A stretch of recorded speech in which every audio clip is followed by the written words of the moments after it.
अस्सलामुअलैकुम। आज मैं आपको जेली बनाना सिखाऊंगी 3 तरह की, जिसको आप घर पे आसानी से बना सकते हैं। अब पैकेट लेने की कोई ज़रूरत नहीं। अगर मेरे चैनल पे आप नए हैं तो मेरे चैनल को सब्सक्राइब करें और बेल आइकन दबाएं ताकि मेरी हर नई वीडियो का नोटिफिकेशन आपको सबसे पहले मिले। अब सबसे पहले 1.5 कप पैन में पानी लेंगे और 2 ये साशे डालेंगे चाइना ग्रास पाउडर के।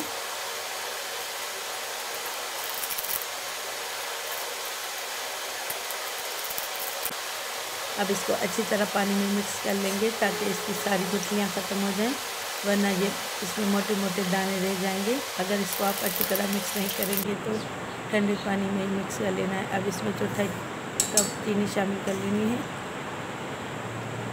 चीनी फिर हम बाद में चेक करेंगे, अगर फीकी हुई तो फिर दोबारा डालेंगे। और ये आधा टीस्पून वनीला एसेंस डालेंगे और ये 1/4 टीस्पून सिट्रिक एसिड यानी टाटरी डालेंगे। आप लेमन भी डाल सकते हैं, अगर लेमन ना हो तो सिट्रिक एसिड डालें। अब मैंने इसको 10 मिनट भिगो के रखा था, अब चूल्हे पर चढ़ा लिया है और बिल्कुल दरमियाने आंच पे ऐसा ऐसा पकाते जाएंगे और इसको मिक्स करते जाएंगे। इसको तब तक पका लेना है जब तक ये ट्रांसपेरेंट ना होता है। मैंने इसकी चीनी चेक की थी, थोड़ी फीकी थी, तो मैंने 3 टेबलस्पून मज़ीद इसमें चीनी शामिल कर ली थी।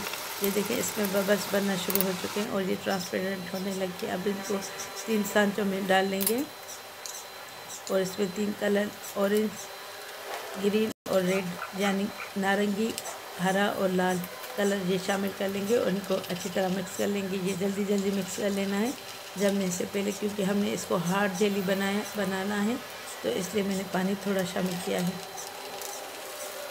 अब इसको अच्छी तरह मिक्स कर लेंगे, फिर इसकी जब तक गर्माई ख़त्म हो फिर फ्रिज में रखेंगे।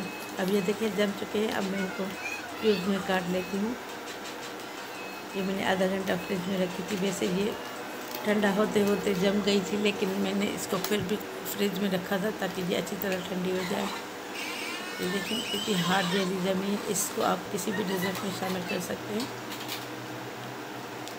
उम्मीद करती हूँ मेरी आज की रेसिपी आपको पसंद आई होगी। पसंद आए तो मेरी वीडियो को लाइक और शेयर ज़रूर कीजिएगा और कमेंट करके ज़रूर बताइएगा। अब इंशाल्लाह ताला मैं नेक्स्ट रेसिपी के साथ हाज़िर होंगी। तब तक के लिए अल्लाह हाफ़िज़।